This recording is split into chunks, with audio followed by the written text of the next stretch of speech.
Yeah, hi. I just wanted to talk about some of the things I've been exploring with spatial typologies, and I thought this would be a bit of a better way of showing it rather than writing long things that people really enjoy reading.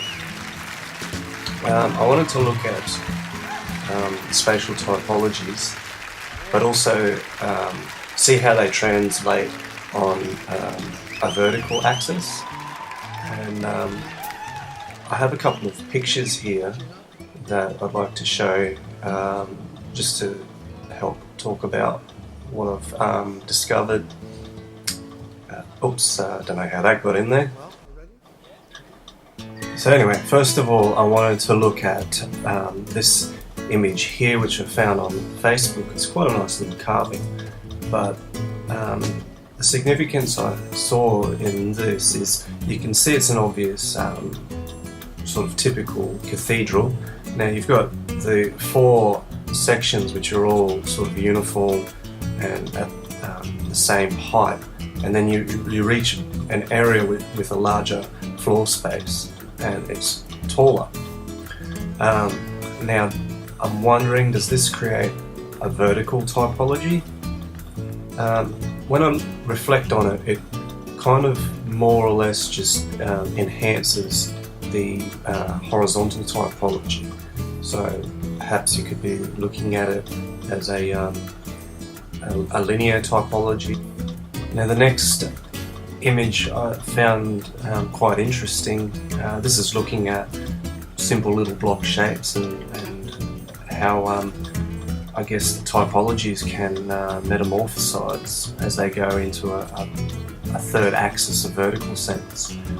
So at the start there you can see a U shape evolving into like a cloistered type of typology, and then it's interesting how it goes up onto a third axis, creating a third dimensional cloister in a sense. Through some of my explorations of vertical typologies so far, and I'd like to stress I've only started, I kind of think of a bridge which kind of goes up on one side, bridges across, and then goes up on the other side, up or down on both sides, however you might like to look at it.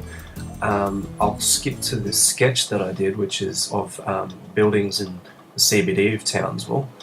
And you've got on one side like a shopping apartment building, office space, what have you, and there's a bridge that goes over the street. Now on the other side is a car park building. I haven't finished the sketch, but you get the idea anyway. So that kind of creates a vertical typology in some senses. Now I'll just skip back to this image, and the final little block there, it kind of reminds me of like an amphitheatre. Now I'd like to talk about an amphitheatre because it's interesting. You've kind of got a cloistered typology. So in the centre you've got the stage area, which everyone's sort of focused on, except for the people performing in the show, of course. But this centre area is sort of charged with symbolism and meaning and storytelling.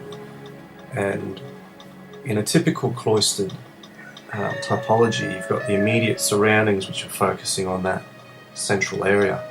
But when you get to a amphitheatre, the steps and seating that go further up kind of allow areas further out to focus in, so it radiates that area that's focusing in on the cloister out to further areas.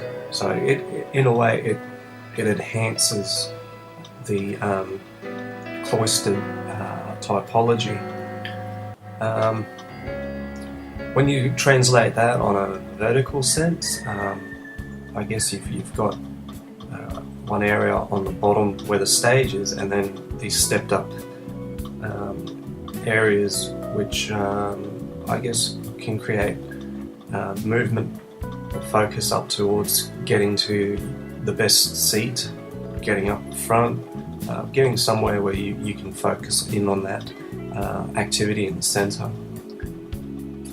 Now I chucked in this image because I thought it was a interesting little progress sketch which involved some sort of typology in a vertical sense and horizontal sense. It's just interesting. And then I'll finish on this last slide here, which is obviously city buildings. And you can sort of see how a vertical typology begins to evolve from these tall city buildings. And you can see the H-type sort of typology that can be created from a bridged area. Now, I just want to stress that I'm just an amateur and just learning about these things. And what have I learned from this exploration?